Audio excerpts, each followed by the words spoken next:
Assalamu alaikum respected viewers. I'm Dr. Mohammad Ansari, Assistant Professor of Pediatrics and Family Medical Specialist. ये video मेरी एक special बीमारी के बारे में है जिसको कहते हैं प्लांटर फेशियाइटिस। प्लांटर फेशियाइटिस में एड़ी का दर्द हो जाता है। आम जुबान में लोग कहते हैं जी पाँव के तलवे बहुत दर्द करते हैं, पाँव के तलवे बहुत जलन करते हैं या उनकी बिल्कुल पाँव ज़मीन पे नहीं रखे जाते हैं। तो ये इस बीमारी को हम कहते हैं साइंटिफिक लैंग्वेज में, मेडिकल लैंग्वेज में प्लांटर फेशियाइटिस। फेशिया हम इस सॉफ्ट टिश्यू को कहते हैं जो हमारी चीज़ों को आपस में कनेक्ट करके रखता है। बोन्स और मसल्स, नर्व्स और वेसल्स के दरमियान बहुत सारा कनेक्टिव टिश्यू होता है जिसका मकसद होता है कि एक चीज़ को दूसरी चीज़ से जोड़ के रखे और एक और शेप बना के रखे। तो इसी तरह से प्लांटर फेशिया यानी हमारी सोल, पाँव के नीचे सोल में बहुत सारा फेशिया जुड़ा होता है जिसका मकसद होता है कि हमारे फुट में थोड़ी सी आर्च रहे और उस आर्च की वजह से सिर्फ प्रेशर पॉइंट चंद हो और बाकी सारा एरिया जो है वो बोन जो है वो डायरेक्ट कांटेक्ट ज़मीन के साथ डायरेक्ट कांटेक्ट में ना आए। और क्योंकि अगर बोन आएगी डायरेक्ट कांटेक्ट के साथ ज़मीन के साथ तो फिर उसमें सोजिश हो जाएगी। बोन सख्त है, वो जब बार बार टकराएगी अगर ज़मीन के साथ तो उसमें मसला हो जाएगा। तो इस फेशिया का काम है कुशन प्रोवाइड करना, ज़मीन और पाँव की हड्डियों के दरमियान, पाँव की मसल्स हड्डियों के दरमियान एक कुशन देना। लेकिन बाज़ औक़ात ये फेशिया जो है वो खुद स्वेल कर जाता है तो फिर पाँव ज़मीन पे रखना बहुत मुश्किल हो जाता है, एड़ियाँ बहुत ज़्यादा दर्द करती हैं। क्यों होता है ये मसला? आम तौर पे वज़न ज़्यादा होने की वजह से, आम तौर पे विटामिन और मिनरल्स की डेफिशिएंसी की वजह से, और उसकी वजह से पहले असाब को नुकसान होता है, पहले असाब थोड़े से जो है वो बेहिस हो जाते हैं। फिर जब आप जो है वो वॉक करते हैं, फिजिकल एक्टिविटी करते हैं तो फिर स्वेलिंग आ जाती है उसके अंदर, और जब स्वेलिंग आ जाती है तो फिर उसके साथ दर्द और अकड़ाव और मुश्किल पेश आती है।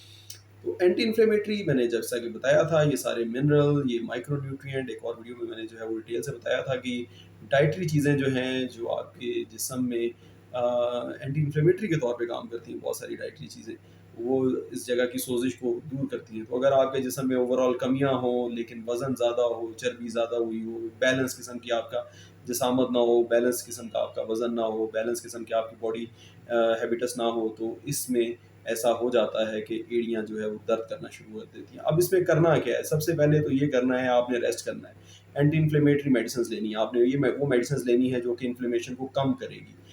सिंपल पैनाडोल काम नहीं करेगी, सिंपल कालपोल काम नहीं करेगी, बल्कि आपको कुछ ऐसी मेडिसिन लेनी पड़ेगी जैसे पोनस्टान है, ब्रूफिन है, या डाइक्लोरान है, या सेलिकॉक्सिब है। बहुत सारी मेडिसिन हैं जो कि हम एडवाइस कर सकते हैं। ये मेडिसिन जो है वो पेन दूर करेंगी। इसमें जो मोस्ट इंपॉर्टेंट चीज़ है वो है एक्सरसाइज। जिस वक्त आपको बहुत शदीद दर्द हो उस वक्त आराम करें। और इस वीडियो का मकसद भी ये है मेरा कि मैं एक्सरसाइजेस का बताऊंगा आपको कि एक्सरसाइजेस कौन सी करनी है, किस तरह से करनी है, क्या तरीकाकार है एक्सरसाइजेस का।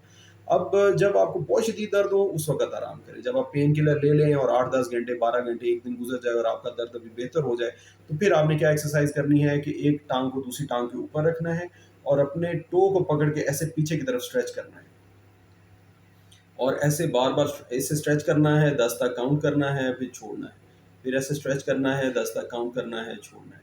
ऐसे 10 दफ़ा करना है आपने दिन में 3 से 5 मरतबा। आपने स्ट्रेच करना है और अपनी पेन की लिमिट तक जाना है, जहाँ तक आपकी पेन की लिमिट है। असल में जिस वक्त सोजिश आई होती है फेशिया के ऊपर तो ये फेशिया सिकुड़ जाता है, मोटा हो जाता है, सिकुड़ जाता है। ऐसा करने से इसका एक तरह से मसाज होता है, स्ट्रेच होता है। स्ट्रेचिंग से जो है उसकी लंबाई बेहतर होती है, सिकुड़ा हुआपन जो है वो दूर होता है, और उसके अंदर मौजूद जो पानी एक्स्ट्रा आया होता है इन्फ्लेमेशन की वजह से वो थोड़ा सा निकल जाता है। तो इससे फंक्शनैलिटी जो है वो फेशिया की बेहतर हो जाती है।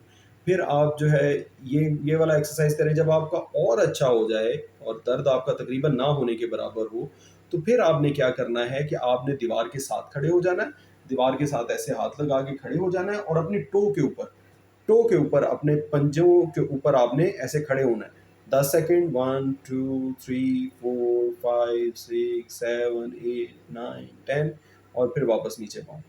फिर ऐसी तरह दोबारा 10 सेकंड के लिए ऐसे ऊपर जाना है, टो के ऊपर खड़े होना है और फिर दोबारा नीचे। इस तरह 10 दफ़ा करना है 10-10 सेकंड के लिए, और ये एक्सरसाइज आपने 3 से 5 दफ़ा दिन में करनी है। और फिर जब ये भी एक्सरसाइज जब इस तरह से हो जाए और आपका जो है अभी पाँव, हाँ, साथ इसमें आप इन सोल का बहुत ज़्यादा रोल है।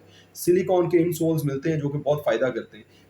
वो आपके जो फुट का नेचुरल कर्व है, जो आर्च है, उसको भी बरकरार रखते हैं। पूरे इन सोल ने सिर्फ अगर एड़ी का मसला सिर्फ हो तो चलो सिर्फ एडी के लिए ले लें, लेकिन अगर पूरे पाँव का नीचे से मसला है, ज़्यादा प्रेफर्ड ये है कि पूरे पाँव वाले इंसोल्स लिए जाएँ, जो कि आपके आर्च को, पाँव की आर्च को भी बरकरार रखें और आगे तक आपको उँगलियों से लेके पीछे तक बिल्कुल सारा सपोर्ट दें। हल्के जूते पहनें, वो जूते थोड़े खुले होने चाहिए ताकि इंसोल उनके अंदर फिट होके जो है वो आप आसानी से जूते पहन सकें, और वो इंसोल जो होंगे सिलिकॉन के, वो आपको सपोर्ट देंगे और डायरेक्टली नीचे से आप तक जो है वो वाइब्रेशन और ठोकर जो है वो नीचे ज़मीन की जो प्रेशर है वो डायरेक्टली आपके पाँव तक, आपके फेशिया तक नहीं आएगा, तो फेशियाइटिस की अलामत ख़त्म हो जाएंगी।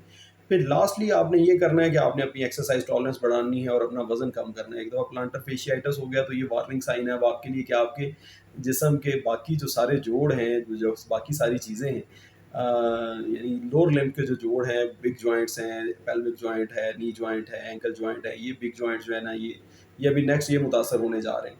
तो अपना वज़न कम करें, एक्सरसाइज को रूटीन बनाएं, एरोबिक एक्सरसाइज, ब्रिस्क वॉक को रूटीन बनाएं, क्योंकि ब्रिस्क वॉक और एरोबिक एक्सरसाइजेज जो हैं वो आपके दिल के लिए भी हेल्दी हैं। इनको कार्डियो भी हम कहते हैं इन एक्सरसाइजेज को, और ये डिफ्रेंशिएट करती हैं आपको, ये डिफरेंट है ये आपकी जो प्रेशर एक्सरसाइजेज या आपकी जो है वो फोर्सफुल एक्सरसाइजेज है, जिनका मकसद होता है मसल बिल्ड करना। ये इनका मकसद बेसिकली कार्डियो इनको कहते हैं। कार्डियो का मकसद ये होता है आपके दिल को स्ट्रॉन्ग करना, आपके मसल्स को स्ट्रॉन्ग करना, आपको ऐसा बनाना कि आप अपनी डेली रूटीन लाइफ में थके नहीं, बजाय इसके कि आप जो है वो स्ट्रेस एक्सरसाइज करें, ऐसी एक्सरसाइज करें जो आपकी बोन को स्ट्रेस दें, मसल को स्ट्रेस दें, दिल को स्ट्रेस दें, फेफड़ों को स्ट्रेस दें।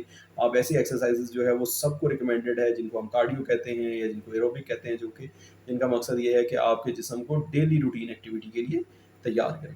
तो ये थी व्यूअर्स मेरी आज की वीडियो, आज का मेरा जो है वो लेक्चर, ताकि आपको जो है वो प्लांटर फेशियाइटिस की ट्रीटमेंट के बारे में बता सकूं। उम्मीद है आप लोगों को पसंद आएगी और आप मेरा चैनल लाइक करेंगे, सब्सक्राइब करेंगे और अपने फ्रेंड्स को भी रिकमेंड करेंगे। Thank you very much. अस्सलाम वालेकुम।